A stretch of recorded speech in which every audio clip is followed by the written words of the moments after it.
What's up everybody, BB here, and if I'm still relevant, here's my video! So apologies first, I haven't uploaded anything in the way of a commentary for quite a while now. In fact, I'd go as far to say it's probably been a damn long time. The reason for this is really, I've just not had the confidence to do it. I've been quite anxiety ridden for a long time, and yeah, it's been a very rough period of time. But, you know, I'm back in it now, I'm slightly more chipper. You know, you gotta accept things happen, and you can't just sit there checking your throat every 5 seconds thinking you're gonna choke to death. So, welcome to the life of me, IRL. But anyway, less of the whole worrying thing. I'm going to try and get more active with uploads and commentaries. There's lots of games coming out in the future and DLCs, which I'll get into at the end of this video. But really, this is just sort of me getting back into the swing of things. So apologies if this isn't too professional. Then again, when is anything professional on this channel? But, you know, just trying to get back into the swing of things, if you will. So E3's been and gone, and everyone's pretty damn excited now because all the games have been revealed. So you've got those games that are coming out on the next generation of consoles, and also, more importantly, you've got the games that are yet to come out this year for the current generation of consoles. And as a result, you've got everyone talking, you know, I'm getting a PS4, are you going to get an Xbox One? Why on earth would you get a Wii U? Because apparently the only other game that qualifies as good, apart from Super Smash Bros., would be Barbie's Dreamhouse Party. And yeah, at the end of the day, I've had a flim-flam with all my friends, and because they're all getting Xbox One because of Destiny, and I don't blame them because that looks friggin' awesome! Yeah, I'm gonna get an Xbox One as well. Oh, and Titanfall. Titanfall looks badass still. Giant mechs falcon punching people across the screen. What's not to like? Now, that's not to say I'm going to stay strictly to the Xbox One. There is a chance I might pick up a PS4, because, to be honest, this year, the next generation of consoles in terms of games and everything have got me more excited than, say, the start of the current generation of consoles when they first came out. And I think that's the thing you got to be careful of as well. When you're going into the next generation of consoles, you got to make sure there's enough there to back you up, if you will. You don't want to suddenly buy a console, get one game, and then realise there's nothing else to play until a couple more months have passed. Making the previous point completely redundant now, I would say I'm pretty damn excited for a couple of games coming out in the early months of the Xbox One. Now, Destiny and Titanfall are givens. You know, I think anyone who watched the gameplay for those games saw it and thought, done. Sold. Take my money. Oh wait, the always online and the used game, I'll just keep that in my pocket. Thank you. In saying that though, there were a couple of other games that got some of the limelight, but I think they were overshadowed by the two big heavy hitters. For instance, Dead Rising 3. Now that's taken the whole franchise into the city kind of area, you know, everything's in ruins, zombies run over the place. So it's taken a welcome change from shopping malls, and yeah, pretty excited for that game. Although I'm slightly worried about it now, because I saw an article on Pixel Enemy, shameless plug, and they were saying, if you don't have smart glass technology, you'll miss out on some of the missions because you can only interact with a certain character through smart glass.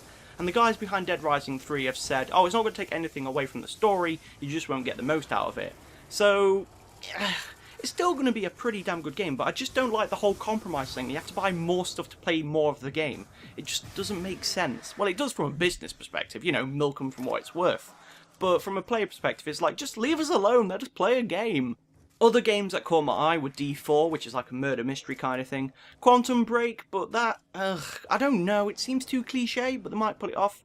Watch Dogs, obviously, that's coming out on the Xbox One. And also Mad Max. Mad Max, we didn't see anything in terms of gameplay, we saw a cinematic, but they can capture the film's attitude, you know, about survival, scrounging for fuel, you know, just trying to live like more than one day. You know, it'll be a pretty damn good game if they can get the survival thing in there and get it just right. Another game I noticed as well was Sunset Overdrive, which actually caught my eye because of the fact it's actually got bright, vibrant colours in it. You know, it makes a refreshing change from depressing shades of grey, brown and green. But also it's kind of got like a Gotham City Imposters feel to it. I don't know, there's a lot of homebrew weaponry it looks like in the game. There's one part in the whole trailer cinematic, I think, where someone's firing off like a vinyl record, and he's firing it off like from a launcher, which looks pretty hilarious. It just reminds me of Shaun of the Dead, so I'm keeping an eye out for that one as well.